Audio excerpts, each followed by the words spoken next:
ተጓዧ ጦጢት ከዕለታት አንድ ቀን ጦጢት በየጊዜው ከሚጣሉና በሰበብ አስባቡ ከሚደባደቡ አብረዋት ከሚኖሩት ጓደኞቿ ጋር መኖር ሰልችቷት ለብቻዋ ለመኖር በማሰብ ከመኖሪያ አካባቢዋ ርቃ ለብቻዋ በመጓዝ ላይ ያለች ከአንድ ቦታ ስትደርስ እጅግ ደከማት። ከዚያም ከአንድ ዛፍ ስር ቁጭ አለች። ብዙም ሳትቆይ ጭልጥ ያለ እንቅልፍ ወሰዳት። ከዚያም ባለችበት ኩርምት ብላ በመተኛት ሌሊቱን አሳለፈች። ሌሊቱ መንጋት ሲጀምር ከዛፉ ላይ በመውረድ ጉዞዋን ቀጠለች።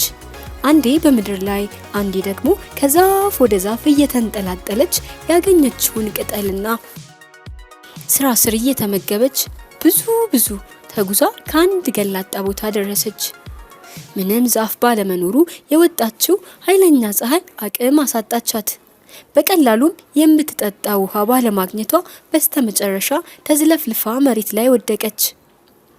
ለሰዓታት ራሷን ስታ ከወደቀች በኋላ እንዳጋጣሚ ገመሎችን ጭኖ በቦታው ያልፍ የነበረ አንድ ሰው ጦጢት ወድቃ በማየቱና በህይወት መኖሯን ካተነፋፈሷ በመረዳቱ አንስቶ ከአንዱ ገመል ላይ ጫናት።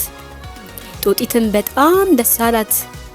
ከዚያም ትንሽ ኩሬ ሲያገኙ አውርዶ ከኩሬው ውሃ በእጁ እየጨለፈ በሰውነቷ ላይ አርከፈከፈላት። ከዚያም መንቀሳቀስ ስትጀምር እዛው ትቷት ጉዞን ቀጠለ። ጦጢት ስትነቃ ራሷን በብዙ ሌሎች ጦጢቶች ተከባ አገኘችው። ከዚያም ከሌሎች ጦጣዎች ጋር በጋራ መኖር ጀመረች። መድረሻ የሌለው ጉዞዋን ባጋጠማት ችግር ምክንያት አበቃ። ለብቻዋ መኖር እንደማትችል ተገነዘበች ይባላል። የተረቱ ትምህርት ከሰዎች ጋር በመግባባትና በትብብር መኖር አስፈላጊ ነው።